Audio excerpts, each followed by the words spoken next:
APPSC సభ్యుడిగా YCP వీరాభిమాని C శశిధర్ను నియమిస్తూ ఉత్తర్వులు జారీ.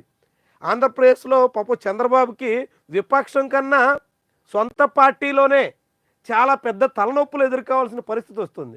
ఎంత విడ్డూరంగా ఉన్నాయి చూడండి. ఒక ఆయన్ని ఏపీపీఎస్సీకి మెంబర్గా నియమించారు. ఆయన గతంలో వైఎస్ఆర్సీపీ ఉన్నప్పుడు జేఎన్టీయూ అనంతపురంలో రిజిస్ట్రార్గా పనిచేశారు. అదే సమయంలో ప్రభుత్వ నిర్ణయాల్ని సమర్థిస్తూ ఆయన పేపర్లో స్టేట్మెంట్లు ఇచ్చారు. ఆయన అప్పుడు ఆ ప్రభుత్వం ఒక అధికారిగా ఆ ప్రభుత్వ నిర్ణయాన్ని సమర్థిస్తారు, ఇప్పుడు ఈ ప్రభుత్వ నిర్ణయాన్ని సమర్థిస్తారు. కానీ ఈనాడు ఆంధ్రజ్యోతి ఏమంటారంటే అప్పుడు సాక్షి పత్రికలో స్టేట్మెంట్స్ ఇచ్చారు కాబట్టి, జగన్మోహన్ రెడ్డికి అనుకూలంగా జగన్మోహన్ రెడ్డి నిర్ణయాలకు మద్దతుగా మాట్లాడారు కాబట్టి ఇప్పుడు ఆయన్ని ఏపీపీఎస్సీ మెంబర్గా ఎలా నియమిస్తారు, ఆ జీవో వెనక్కి తీసుకోవాలి అనేటువంటి రీతిలో ఈనాడు ఆంధ్రజ్యోతి తెలుగుదేశం పార్టీ సోషల్ మీడియాలోని ఒక సెక్షను నానా రచ్చ చేస్తుంది. ప్రభుత్వ నిర్ణయాల మీద ప్రభుత్వ వర్గాలే రాద్ధాంతం నడుపుతున్నాయి, విపక్షం కాదు.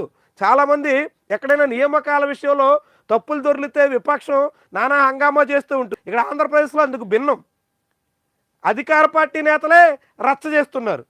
అధికార పార్టీ అనుకూల పత్రికల్లోనే రాద్ధాంతం నడుస్తుంది. ఇదొక్కటే కాదు, ఇంతకుముందు ఒక రేషన్ బియ్యం సిట్లో ఒక డిఎస్పీని నియమిస్తే ఆ డిఎస్పీని తొలగించే వరకు ఈ సెక్షన్ అంతా ఊరుకోలేదు. ఇతర అనేక నియామకాల్లో నిర్ణయాలు తీసుకుని కూడా చంద్రబాబు వెనక్కి రావాల్సి వస్తుంది. మీడియా ఈ ప్రభుత్వాన్ని ఎంతగా శాసిస్తుందో, మీడియా తీరుతో ఈ ప్రభుత్వం ఎంతగా అల్లాడిపోతుందో, చంద్రబాబు మీద మీడియా ఎంత ఒత్తిళ్లు పెడుతుందో ఈ ఉదంతాలన్నీ మనకి చాటుతుంటాయి. చంద్రబాబు ప్రభుత్వాన్ని మీడియా అధినేతలు శాసిస్తున్నట్టుగా సోషల్ మీడియాలోని ఒక సెక్షన్ చంద్రబాబు మీద ఒత్తిడి పెంచి నిర్ణయాలు వెనక్కి తీసుకునే దిశలో నడుస్తున్నట్టుగా చాలా క్లియర్గా మనకు అర్థమవుతుంది.